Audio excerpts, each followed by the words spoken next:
Yan guys, for today's video, another tutorial na naman tayo. Syempre, bago tayo dumating dun sa masalimuot na wiring, ipapakita ko muna sa inyo yung basic na wiring na paggamit ng interrupter relay. Yan, kasi diba sa mga mahilig mag-rapid, minsan kasi ito, dalawang klase yan. Ito yung wrong way.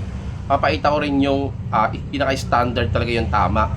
Kasi mayroong gumagawa ng shortcut na pwede naman sa una, pero pag tumagal, nawawala ng silbi. So ito, papakita ko sa inyo guys. Yan. Kung napapansin nyo guys, meron tayong dalawang diagram. Yan. Una papakita ko guys, ito nasa kanan. Itong nasa kanan guys, ito yung maling paraan. Ang ginagawa kasi ng iba, magpapagapit ng interrupter relay sa stock horn. Although guys, yung stock horn naman, kaya naman i-drive ng interrupter relay. Pero, hindi siya tatagal kasi sa sobrang tagal nagpaggamit yan sa stock horn, yung interrupter relay, kumbaga mahina lang siya, bibigay siya. Ito yung ginagawa.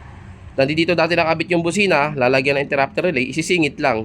Kung ba yung interrupter relay, ilalagay lang doon sa dating linya ng busina, yung output nun mapupunta na sa stock horn. Yun yung ginagawa nila ng mga nagso-shortcut, which is talagang para sa sarili ko mali. Kaya kung nasabing mali guys, hindi kasi yun yung tama. Kasi kumbaga mahina na yung output ng stock horn na yan. Kahit stock horn yan, mahina na ang output yan, ihigupin niya lang sa interrupter relay, malalaspag to, masisira. Ito yung sinasabi ko sa mekaniko ko na yung interrupter relay, wag mong gagawing power supply. Gagawin mo siyang switch. Ito yung tamang way guys, ito. Kung napapansin nyo guys, ito yung dating linya ng stock horn. Yan. Gagawin mo dyan guys, siyempre ilalagay mo dyan yung interrupter relay. Tapos guys, yung output ng interrupter relay, ilalagay mo sa relay. Tinatawag nating power relay, yung Bosch o yung clear.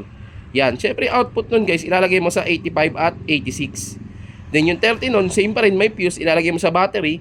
Then yung output na 87 na positive, ilalagay mo na doon sa stock horn mo. Then i-ground mo lang din yung common neck ground niya. Yan, eto guys yung proper way talaga ng paglalagay ng interrupter relay. Yan yung pinaka-standard. So ngayon, alam niyo yung pagkakaiba ng standard at sa mga sumo-shortcut. Yan, kaya ako in-explain to kasi syempre, pupunta tayo dun sa wiring ng may rapid na may kasama ng MDL at may stock horn.